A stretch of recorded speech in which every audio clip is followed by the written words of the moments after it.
Shalom Bapak Ibu. Silakan duduk kembali. Ya, damai sejahtera Tuhan selalu ada bagi kita di setiap musim hidup kita. Amin Bapak Ibu.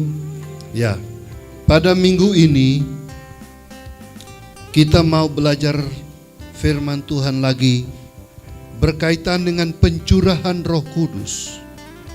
Dan minggu kemarin sudah menolong kita lihat bahwa tidak semua orang dengan mudahnya mengalami pencurahan Roh Kudus.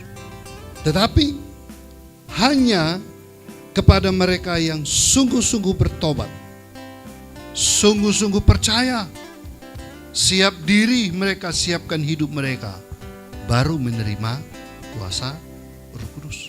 Hanya mereka yang punya komitmen untuk mau melayani Tuhan.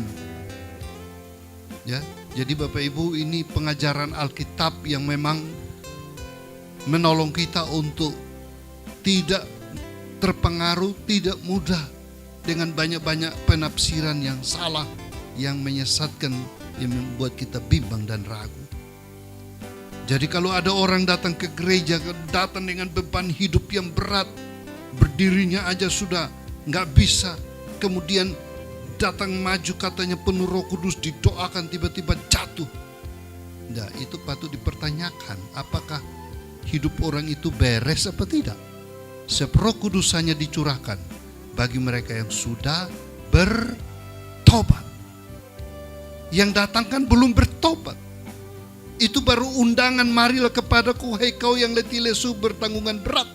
Jadi dia maju dengan segala masalah kehidupan, lagi stres berat, begitu ditekan di kepalanya langsung blek jatuh. Oh, penuh Roh Kudus. Itulah fenomena yang kita bingung sekarang melihatnya. Tidak, itu orang sedang sadar tentang dosanya saja, tapi belum dipenuhi oleh Roh Kudus. Tujuan Allah memenuhi seseorang dengan Roh Kudus apa? Yaitu akan dipakai menjadi berkat, jadi saksi yang hidup. Lah ini orang habis didoakan, pulang masih bergumul dengan masalahnya, perlu dikonseling lagi, dibimbing lagi, malam minggu depan tidak ke gereja. Ini penuh roh apa saudara? Roh persoalan. Itu yang terjadi sekarang. Karena itu Bapak Ibu, kita bersyukur Alkitab terbuka untuk kita baca dan renungkan. Kepada 120 orang yang mengenal Yesus sungguh-sungguh, 40 hari Tuhan menampakkan diri, membuat mereka sudah bertobat, sudah lahir baru. Kemudian pasal 4 ayat 32 sampai 36. Ya, kita mulai dulu dengan pasal 2 ayat 41 sampai 47. Firman Tuhan demikian. Cara hidup jemaat yang pertama. Orang-orang yang menerima perkataannya itu memberi diri dibaptis pada hari itu. Dan pada hari itu jumlah mereka bertambah kira-kira 3.000 jiwa. Mereka bertekun dalam pengajaran rasul-rasul dan dalam persekutuan. Dan mereka selalu berkumpul untuk memecah roti dan berdoa. Maka ketakutanlah mereka semua, sedang rasul-rasul itu mengadakan banyak mujizat dan tanda. Dan semua orang yang telah menjadi percaya tetap bersatu, dan segala kepunyaan mereka adalah kepunyaan bersama, dan selalu ada dari mereka yang menjual harta miliknya, lalu membagi-bagikannya kepada mereka semua sesuai dengan keperluan masing-masing.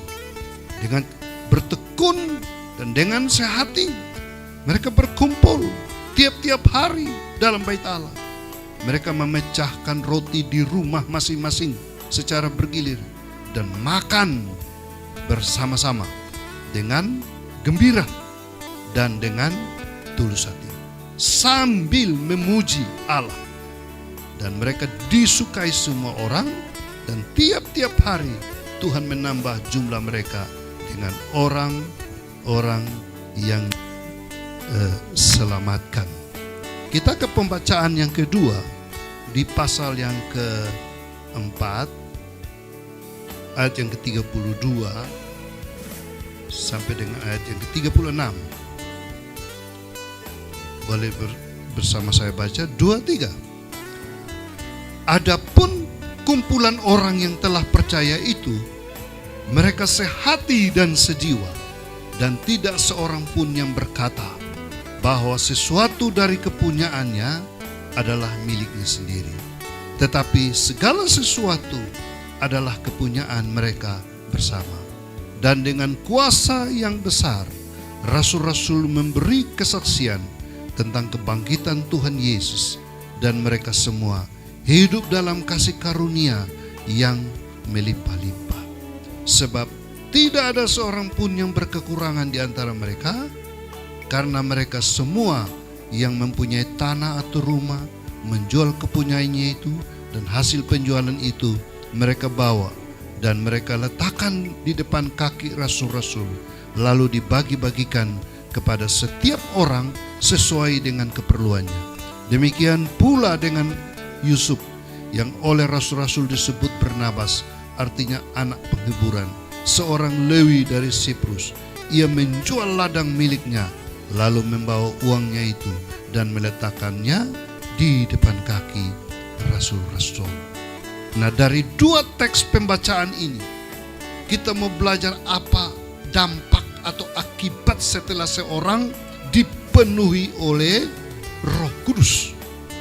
Melalui pengalaman gereja mula-mula ini, ya, kita alami 3 pengalaman indah, ya, agar kita dapat mempertahankan kehidupan yang dipimpin oleh Roh itu seperti apa, saudara-saudara. Yang pertama,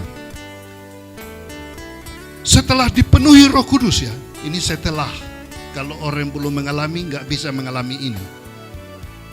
Adanya koinonia. Koinonia itu bahasa Yunani yang artinya bersekutu, yang berfokus pada Tuhan. Jadi orang setelah mengalami pencurahan Roh Kudus, di dalam dirinya ini ada dorongan, ada kehausan, ada keinginan yang mendalam untuk apa? Bersekutu atau koinonia. Apa tujuan mereka bersekutu, saudara-saudara? Untuk apa? Kumpul-kumpul untuk apa? Mendengar pengajaran yang benar, bertekun dalam pengajaran yang benar, belajar firman Tuhan, ya. Itu tujuan mereka bersekutu. Bersekutu untuk apa? Berdoa bersama-sama, ya, bersama-sama, berkomunikasi dengan Tuhan. Jadi saudara-saudara, itu sesuatu yang terjadi secara refleks saja. Orang tidak perlu dioyo, ayo persekutuan, ayo berdoa. Tidak perlu ada kata-kata seperti itu, seperti yang dibuat zaman sekarang, ya.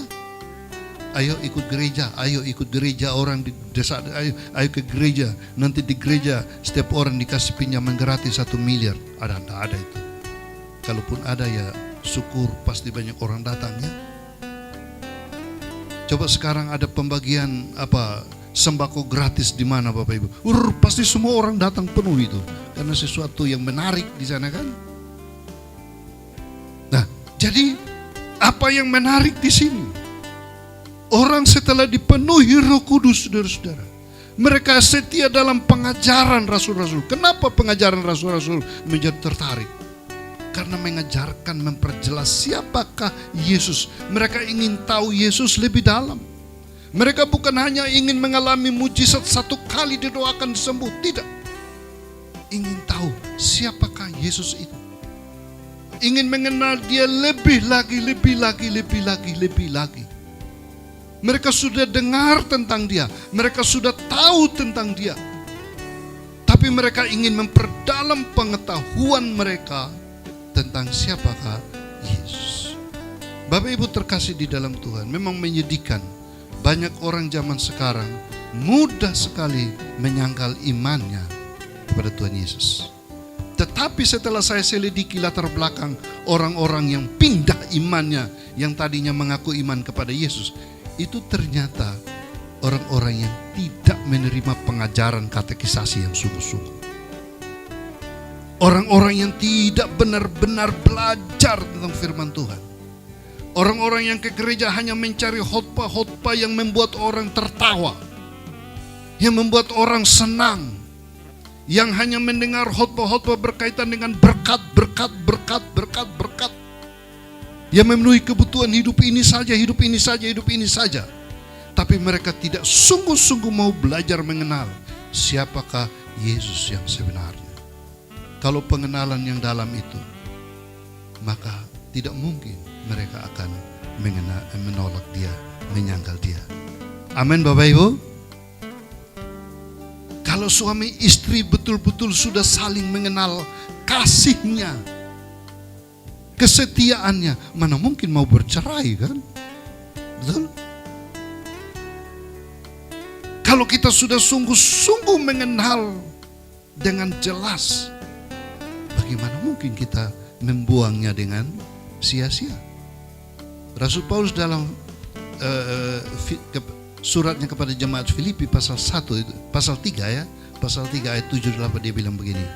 Segala sesuatu yang dahulu merupakan keuntungan bagiku, sekarang ku anggap rugi, bahkan ku buang seperti sampah, supaya aku mengenal Yesus lebih dalam lagi, lebih indah lagi.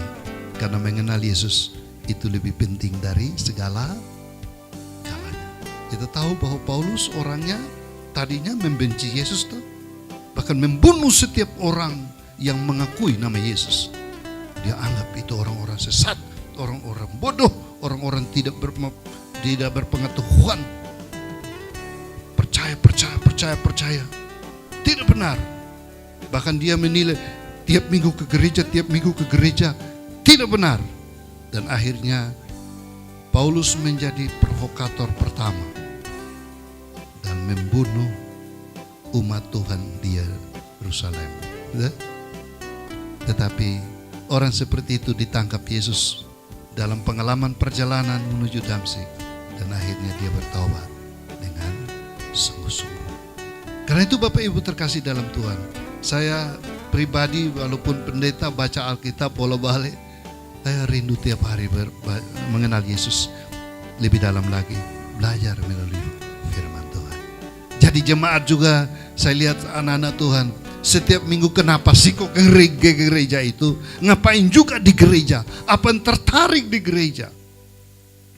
Tidak. Koinonia menarik kita. Amin. Rindu bersekutu bersama-sama, mengenal Yesus, dengar firman-Nya, dan itulah yang membuat kita lebih bertahan di tengah dunia ini. Jadi orang-orang yang dipenuhi Roh Kudus, mereka punya kehausan rohani yang mendalam.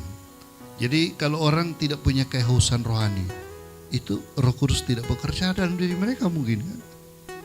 Rindu akan Tuhan, rindu bersekutu, rindu mendengar firman, mengenal Yesus lebih dalam lagi.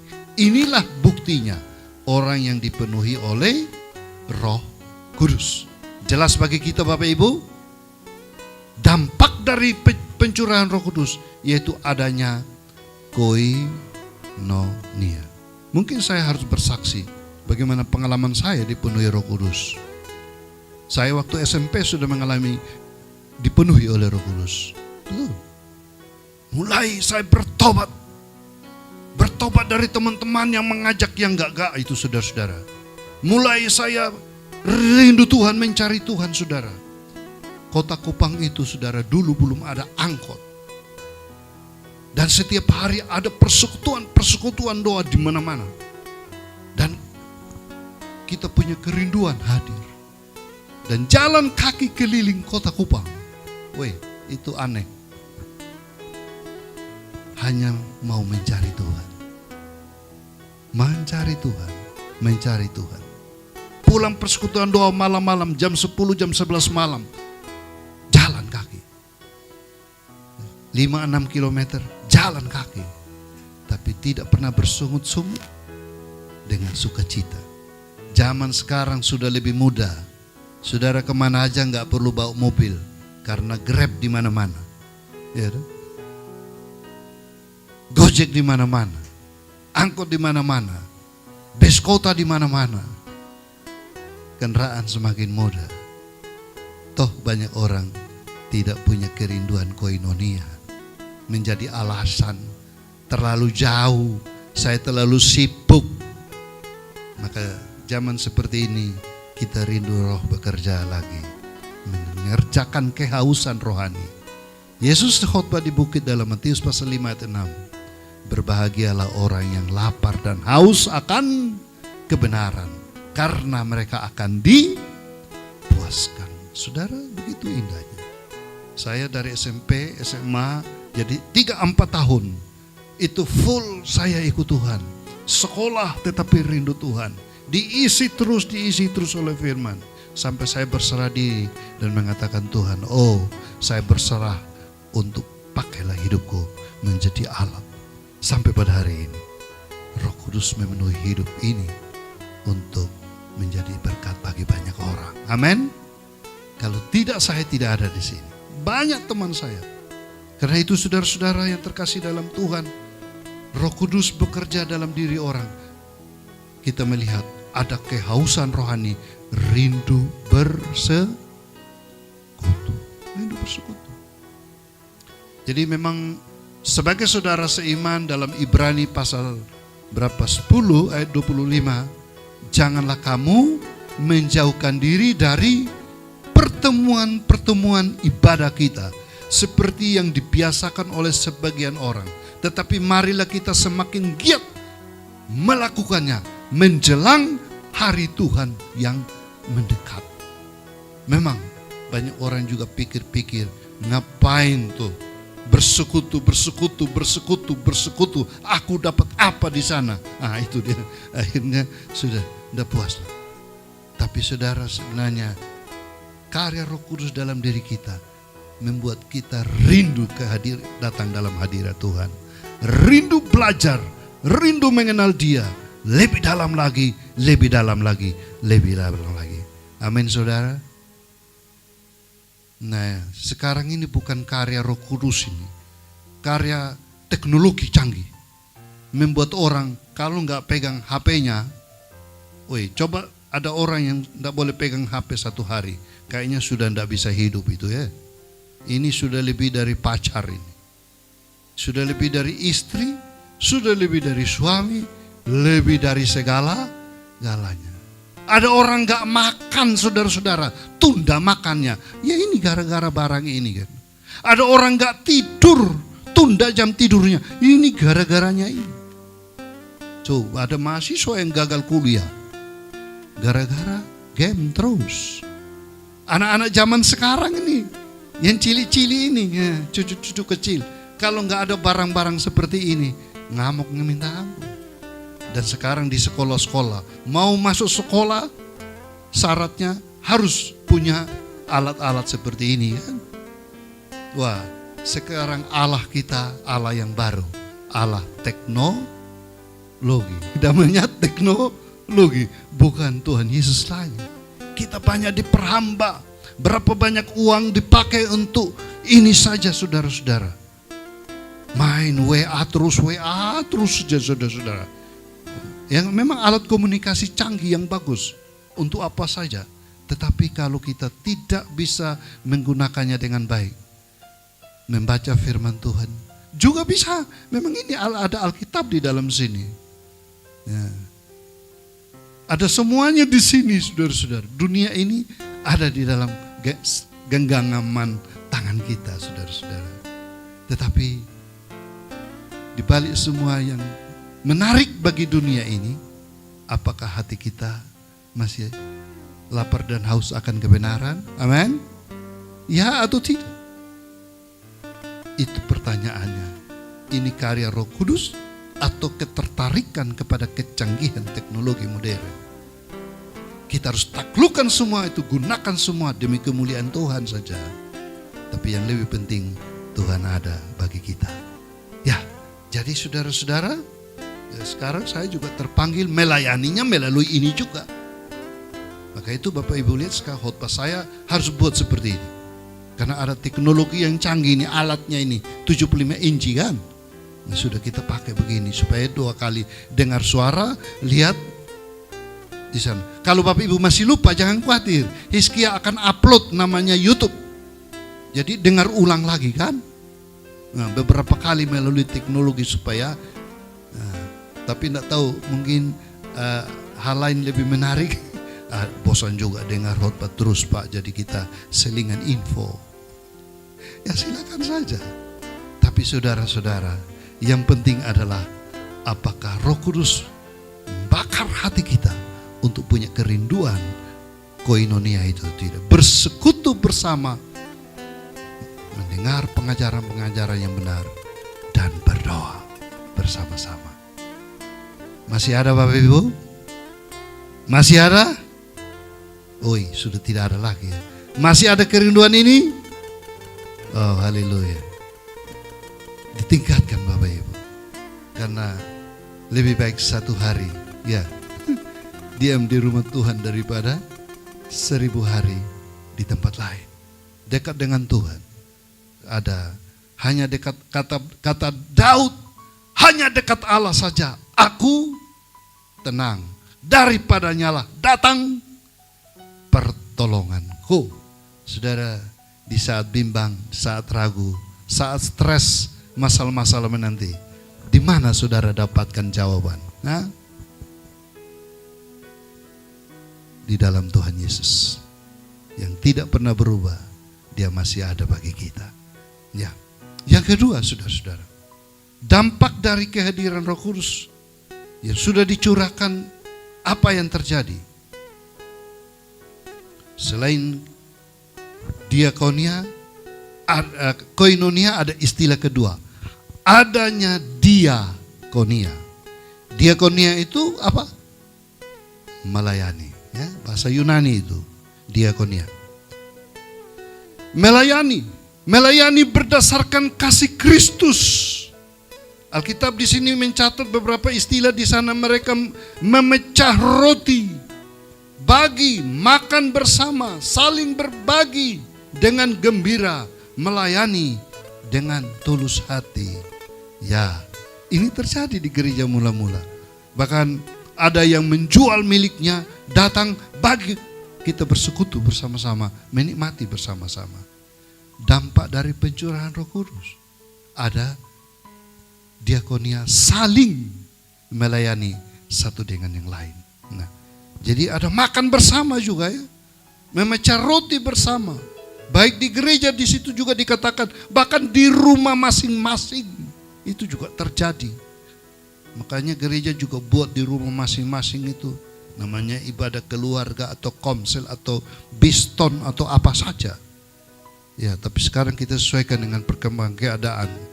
Jadi saudara-saudara, unsur kebersamaan dalam pelayanan ini tidak boleh ditinggalkan. Makanya berapa waktu lalu saya singgung bagi kita, ini kok kita ke gereja hanya tangan sama tangan ketemu ini. Kurang ada ini rasa kebersamaan. Jadi kita usullah sebulan sekali, bagaimana kalau setelah ibadah tunggu sebentar untuk wujudkan kebersamaan. Itu penting, saudara-saudara.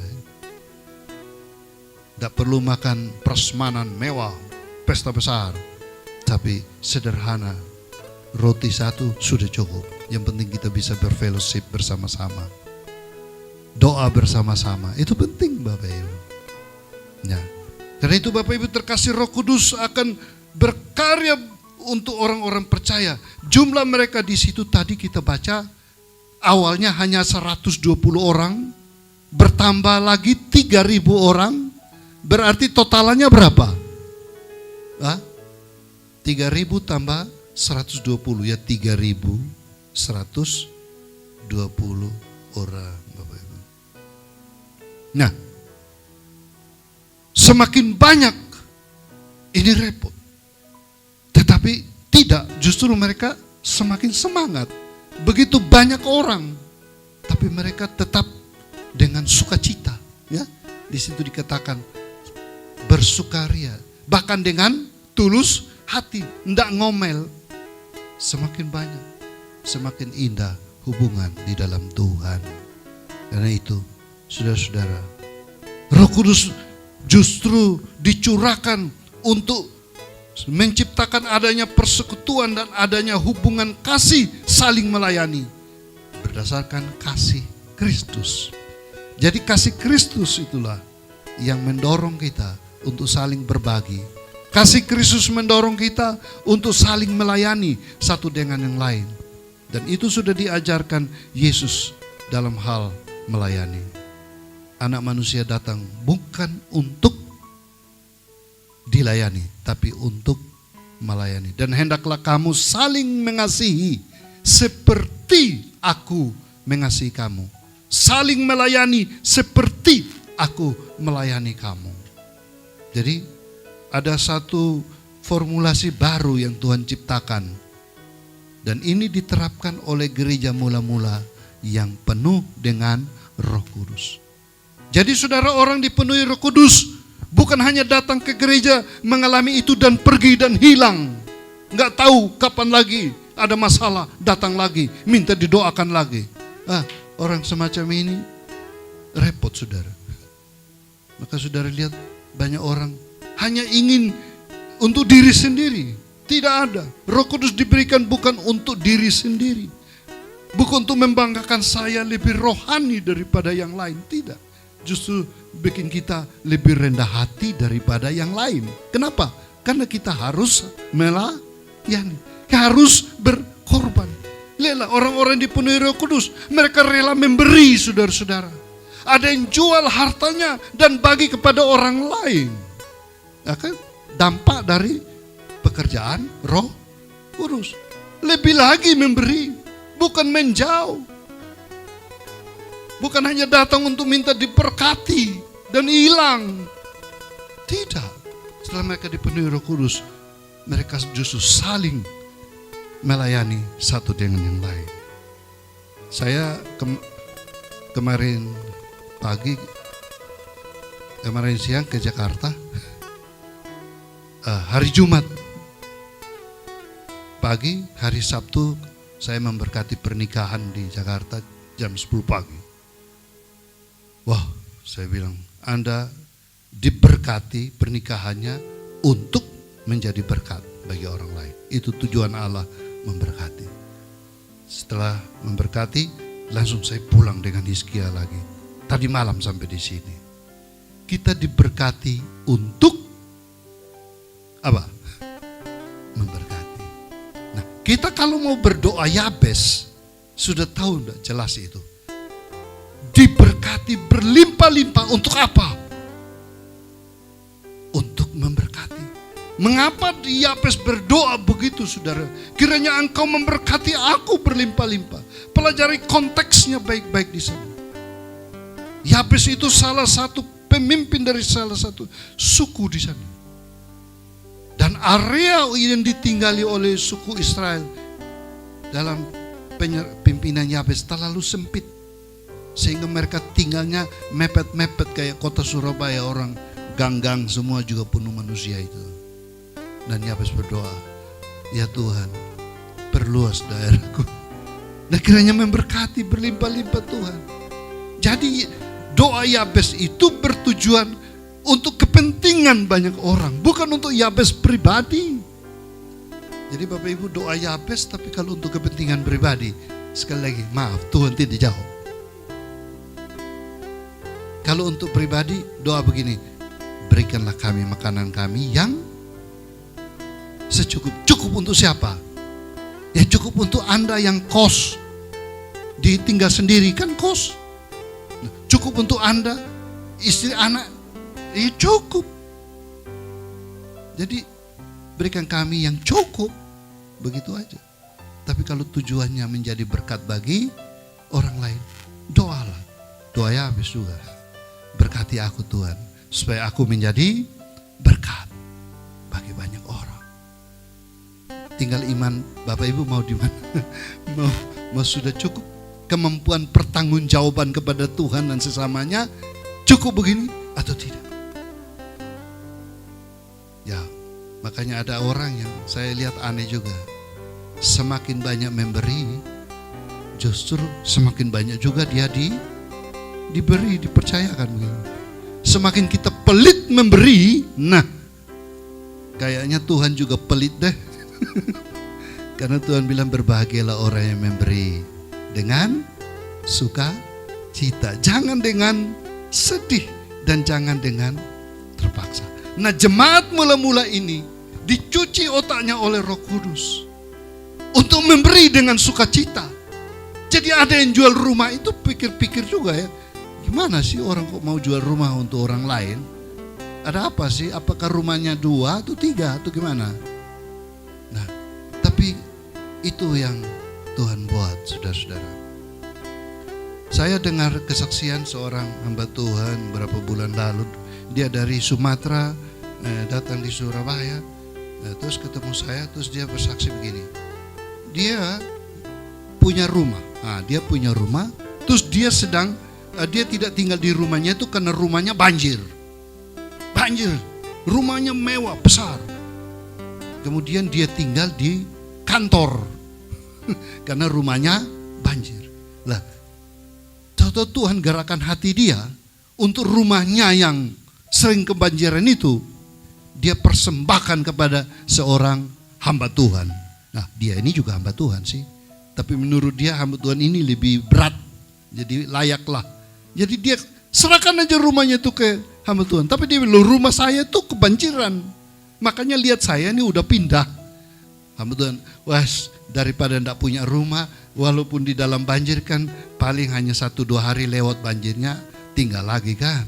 Akhirnya ya dia terima dengan sukacita, persembahkan juga dengan sukacita. Terus hamba Tuhan yang mempersembahkan ini, dia kaget. Dia ndak punya rumah, dia tidak bersungut-sungut, dia tinggal di ruang kantor.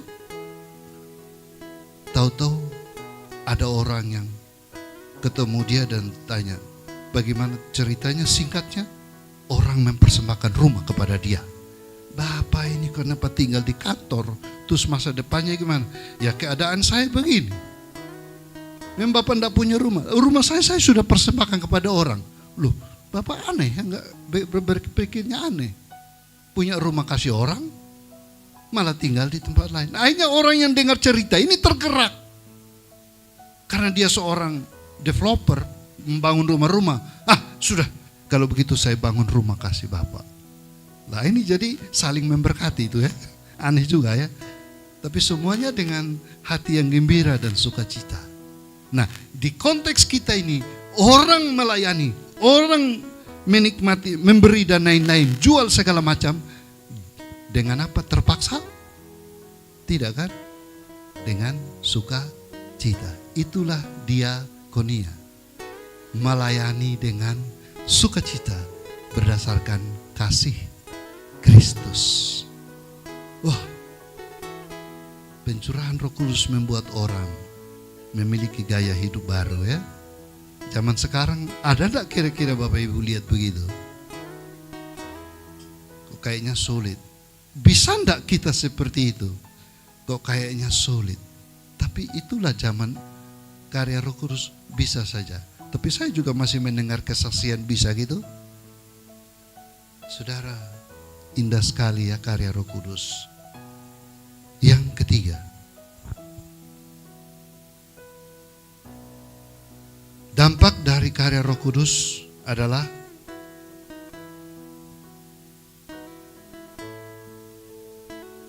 adanya marturia.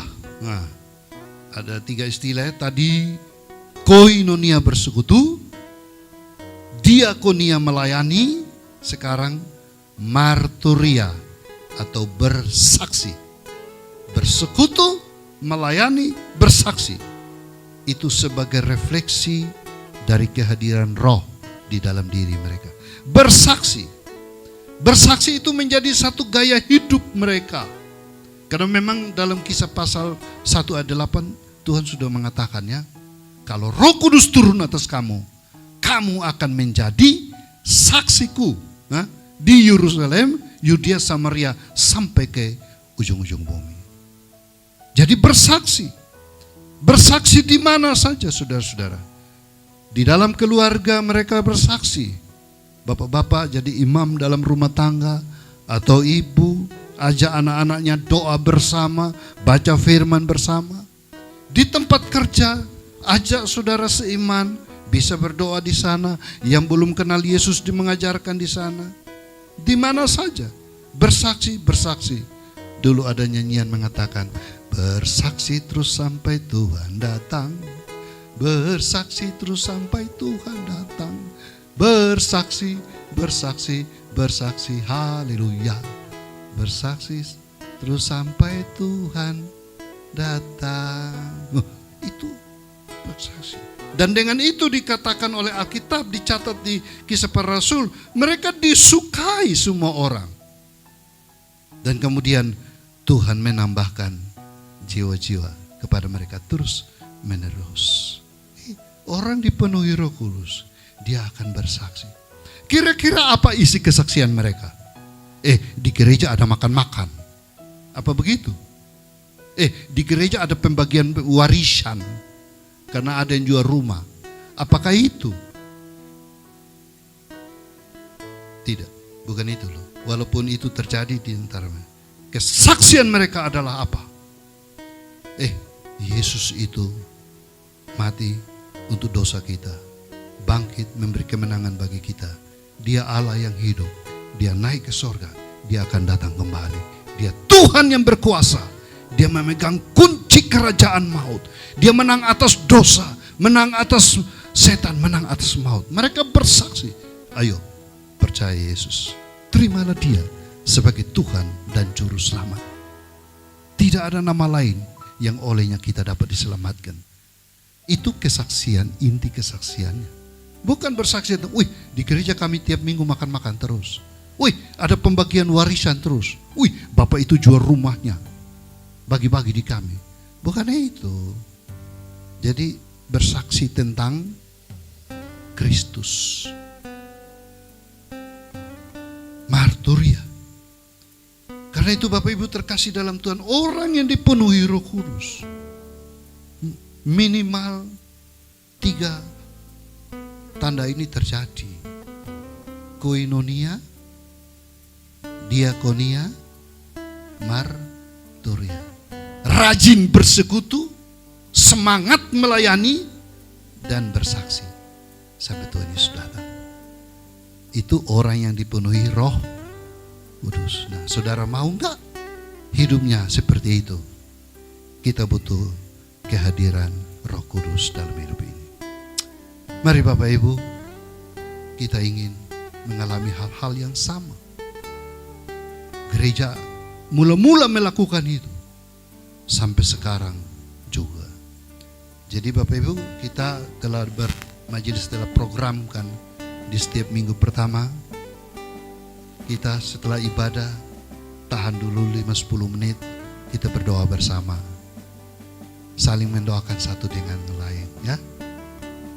Wujudkan hidup bersama, nikmati sukacita bersama, ya. Berbagi apa yang bisa kita bagikan di kelompok kecil, share satu dengan yang lain, ya. Makan bersama juga, walaupun hanya makan roti Bapak Ibu, ya. Atau Bapak Ibu bilang, tidak, kita datang duduk diam. Datang duduk diam dengar dadah. Sudah. Wah, kalau gereja seperti itu rasanya tidak ada koinonianya, ya. Tidak ada marturianya. Jadi mari kita ciptakan gereja menjadi keluarga kita. Gereja adalah keluargaku, ya. Karena kita ini Bapak Ibu, saya sudah katakan, orang percaya itu, kita ini bukan hanya kebersamaan di dunia ini. Sampai di sorga kita bersama-sama. Jiwa kita bersama-sama, ya. Kita bersama dengan mereka yang sudah pergi duluan. Kita ke sana berjumpa dengan mereka. Kita selama di dunia bersama. Saat kita meninggal tinggalkan dunia, kita juga pulang ke rumah Bapa bersama-sama. Amin. Ini satu fellowship sampai pada kekekalan, ya. Jadi Bapak Ibu, mari kita ciptakan kehidupan keluarga Allah selama ada di dunia ini.